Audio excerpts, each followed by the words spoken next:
नमस्कार। प्रस्तुत है मुंशी प्रेमचंद द्वारा लिखा गया उपन्यास प्रेमा, भाग 3, झूठे मददगार। बाबू अमृत राय रात भर करवटें बदलते रहे।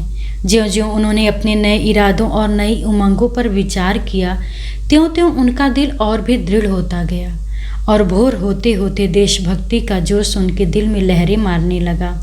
पहले कुछ देर तक प्रेमा से नाता टूट जाने की चिंता इस लहर पर बांध का काम करती रही, मगर अंत में लहरें ऐसी उठी कि वह बांध टूट गया। सुबह होते ही मुंह हाथ धो, कपड़े पहन और बाइसिकल पर सवार होकर अपने दोस्तों की तरफ चले।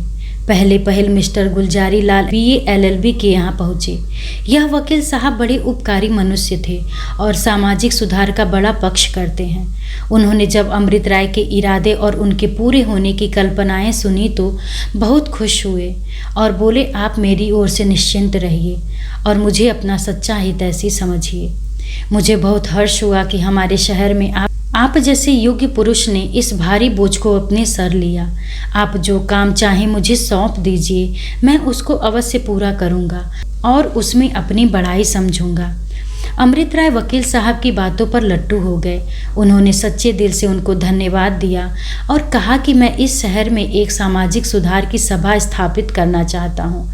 वकील साहब इस बात पर उछल पड़े और कहा कि आप मुझे उस सभा का सदस्य और हितचिंतक समझें। मैं उसकी मदद दिलो जान से करूँगा। अमृत राय इस अच्छे सगुन के होते हुए दाननाथ के घर पहुँचे। हम पहले कह चुके हैं कि दाननाथ उनके सच्चे दोस्तों में थे। वे उनको देखते ही बड़े आदर से उठ खड़े हुए और पूछा, क्यों भाई, क्या इरादे हैं? अमृत राय ने बहुत गंभीरता से जवाब दिया, मैं अपने इरादे आप पर प्रकट कर चुका हूँ और आप जानते हैं कि मैं जो कुछ कहता हूँ वह कर दिखाता हूँ। बस आपके पास केवल इतना पूछने के लिए आया हूँ कि आप इस शुभ कार्य में मेरी कुछ मदद करेंगे या नहीं। दाननाथ सामाजिक सुधार को पसंद तो करता था, मगर उसके लिए हानि या बदनामी लेना नहीं चाहता था। फिर इस वक्त तो वह लाला बद्री प्रसाद का कृपा पात्र भी बनना चाहता था। इसलिए उसने जवाब दिया, अमृत राय, तुम जानते हो कि मैं हर काम में तुम्हारा साथ देने को तैयार हूँ। रुपया, पैसा, समय सभी से सहायता करूँगा, मगर छिपे छिपे।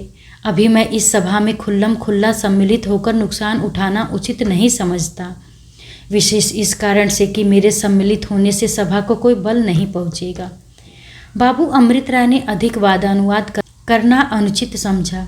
इसमें संदेह नहीं है कि उनको दाननाथ से बहुत आशा थी, मगर इस समय वह यहाँ बहुत न ठहरे और विद्या के लिए प्रसिद्ध थे। जब अमृत राय ने उनसे सभा संबंध बातें की तो वह बहुत खुश हुए। उन्होंने अमृत राय को गले लगा लिया और बोले, मिस्टर अमृत राय, तुमने मुझे सस्ते छोड़ दिया। मैं खुद कई दिन से इन्हीं बातों के सोच विचार में डूबा हुआ है। आपने मेरे सर से बोझ उतार लिया और जैसी योग्यता इस काम के करने की आप में है वह मुझ में नाम को भी नहीं। मैं इस सभा का मेंबर हूँ। बाबू अमृत राय को पंडित जी से इतनी आशा न थी। उन्होंने सोचा था कि अगर पंडित जी इस काम को पसंद करेंगे तो खुल्लम खुल्ला शरीक होते झिझकेंगे, मगर पंडित जी की बातों ने उनका दिल बहुत बढ़ा दिया। यहाँ से निकले तो वह अपनी ही आंखों में 2 इंच ऊंचे मालूम होते थे। अपनी अर्थ सिद्धि के नशे में झूमते झामते और मूँछों पर ताव देते NB अग्रवाल साहब की सेवा में पहुँचे।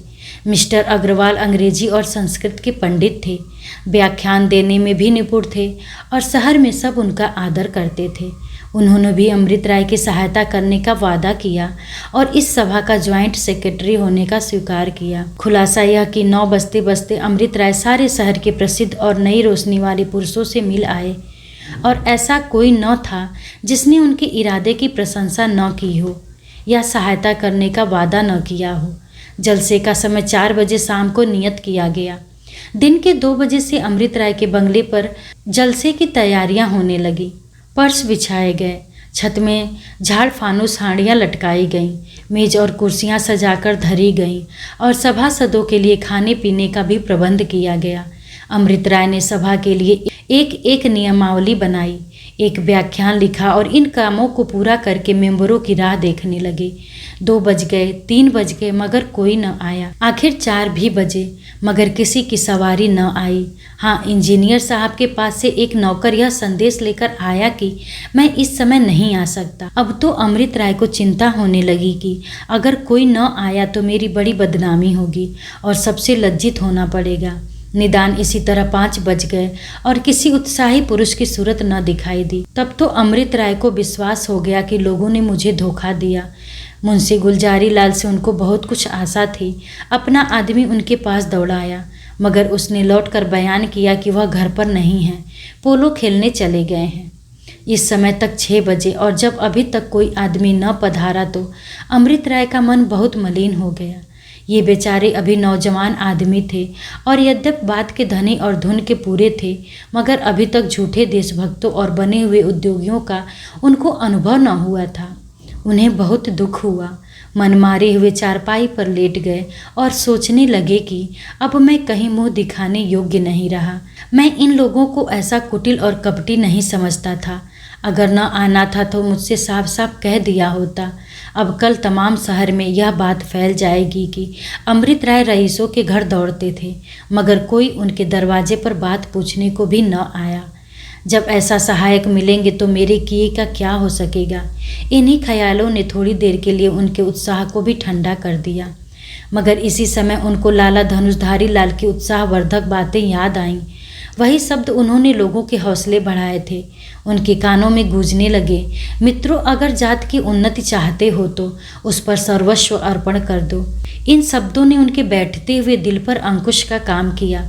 चौंक कर उठ बैठे, सिगार जला लिया और बाग की क्यारियों में टहले। चांदनी छिटकी हुई थी, हवा के झोंके धीरे धीरे आ रहे थे, सुंदर फूलों के पौधे मंद मंद लहरा रहे थे, उनकी सुगंध चारों ओर फैली हुई थी। अमृत राय हरी हरी धूप पर बैठ गए और सोचने लगे, मगर समय ऐसा सुहावना था और ऐसा आनंददायक सन्नाटा छाया हुआ था कि चंचल चित्त प्रेमा की ओर जा पहुंचा। जेब से तस्वीर के पुर्जे निकाल लिए और चांदनी रात में उसे बड़ी देर तक गौर से देखते रहे। मन कहता था, ओ अभागे अमृत राय, तू क्यों कर जिएगा, जिसकी मूरत आठों पहर तेरे सामने रहती थी, जिसके साथ आनंद भोगने के लिए तू इतने दिनों से विराहाग्नि में जला, उसके बिना तेरी जान कैसे रहेगी। तू तो बैराग के लिए है, क्या उसको भी बैरागिन बनाएगा। हत्यारे, उसको तुझसे सच्चा प्रेम है, क्या तू देखता नहीं कि उसके पत्र प्रेम में डूबे हुए रहते हैं। अमृत राय अब भी भला है, अभी कुछ नहीं बिगड़ा। इन बातों को छोड़ो, अपने ऊपर तरस खाओ, अपने अरमानों को मिट्टी में न मिलाओ। संसार में तुम्हारे जैसे बहुत से उत्साही पुरुष पड़े हुए हैं, तुम्हारा होना न होना दोनों बराबर है। लाला बद्री प्रसाद मुँह खोले बैठे हैं। शादी कर लो और प्रेमा के साथ प्रेम करो बेचैन होकर। हाँ, मैं भी कैसा पागल हूँ, भला इस तस्वीरों ने मेरा क्या बिगाड़ा था जो मैंने इसे फाड़ डाला। हे ईश्वर, प्रेमा अभी यह बात न जानती हो। अभी इसी उधेड़ बुन में पड़े हुए थे कि हाथों में एक खत ला कर दिया। घबराकर पूछा, किसका खत है। नौकर ने जवाब दिया, लाला बद्री प्रसाद का आदमी लाया है। अमृत राय ने कांपते हुए हाथ से पत्र लिया और पढ़ने लगे। उसमें लिखा था, बाबू अमृत राय, आशीर्वाद।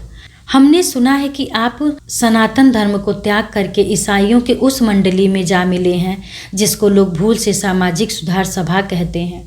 इसलिए अब हम अति शोक के साथ कहते हैं कि हम आपसे कोई नाता नहीं कर सकते। आपका शुभचिंतक बद्री प्रसाद। इस चिट्ठी को अमृत राय ने कई बार पढ़ा और उनके दिल में अलग खींचातानी होने लगी। आत्मस्वार्थ कहता था कि इस सुंदरी को अवश्य ब्याहो और जीवन के सुख उठाओ। देशभक्ति कहती थी, जो इरादा किया है उस पर अड़े रहो। अपना स्वार्थ तो सभी चाहते हैं, तुम दूसरों का स्वार्थ करो।